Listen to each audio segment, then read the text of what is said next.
What started out as a childhood fascination with ghosts and goblins became a journey that led Ginger Howell into the occult. I was always attracted to scary stories, to like ghost stories. When I read ghost stories, it excited me and it thrilled me and it kind of made me scared all at the same time. Even though Ginger's family attended church, her mother had no objections to her daughter's interest in the occult. She even bought Ginger an unlikely Christmas present. I was 13 years old. My mom had bought me a satanic Bible just because I had picked it up in a store and had been flipping through it, and she noted my interest in it and she went back and bought it. Ginger's life took a drastic turn when her parents divorced. My mom remarried a man who was very abusive and physically abusive, and he was an alcoholic. And so my home life went to one of relative peace to one of just complete chaos. So in search of stability, Ginger studied spell books, and as a young teen, became convinced that turning to witchcraft would give her the security she desired. I did a lot of spells of protection because my home life was so chaotic and I had abuse issues with my stepdad that a lot of the spells I did were for protection. And I felt that they had worked because out of all the children I got beaten the less. Doing rituals and spells gave me a sense of power. Reading tarot cards I thought was a way to see into the future and what was going to happen, so I wouldn't be surprised by things that would come my way. By the time Ginger was in college, she considered herself a Wiccan and joined a coven of witches.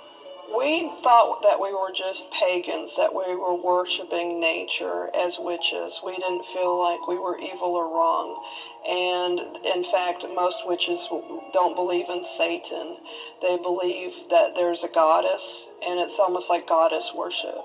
The coven seemed to provide the close bond Ginger lacked with her own family.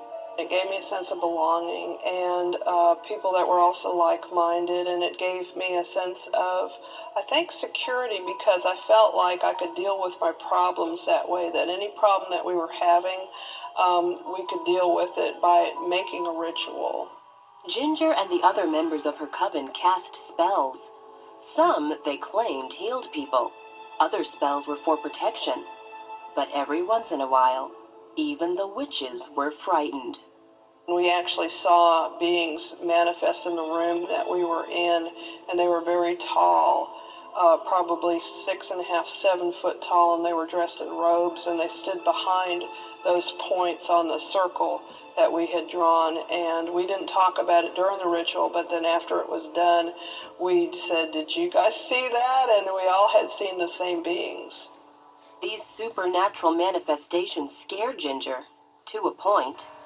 Once I was doing a spell, and I was in a room, and it was rather dark, and I had candles lit for the ritual, of course, and a shadowy figure came to the window of my room on the outside of the house, and my dog started howling, not barking, but howling. And at that moment, I turned around and I saw the shadowy figure almost trying to get in, and I blew out the candles and ran from the room. All the time that I was reading tarot cards or doing things that would frighten me, I would almost be repulsed by it, and I would put it down for a while, but then something would draw me back to it, always. But not all of Ginger's friends were witches. One was a Christian. She was very insistent that I needed to go to church with her, and so I began to go to church with her just to make her quit asking me. Ginger enjoyed the church services and went again, but she didn't see a conflict between Christianity and witchcraft until she started dating Jack, a backslidden Christian who knew nothing about Ginger's other religion. I had just gotten a new deck of tarot cards, and I was really excited about them because the pictures on them were really neat, and a very expensive deck. And so I had called Jack in and showed him the tarot card deck, and I put him on the table, and he acted like I had thrown a snake down, and he said, "Get those away from me." And that was the first time that anybody had ever reacted negatively to stuff that I had been involved in. As Ginger found love and acceptance from church members, she realized she needed to make some major changes if she was going to follow what the Bible said about avoiding evil influences. I started breaking off from the coven right away. They would call me, they would threaten me, they really were angry that I had left their path and started going down this other path. And finally I had to change my phone number and just sever all ties, and I moved to a different house and they couldn't track me after that. Ginger and Jack married and enjoyed being a part of the church family.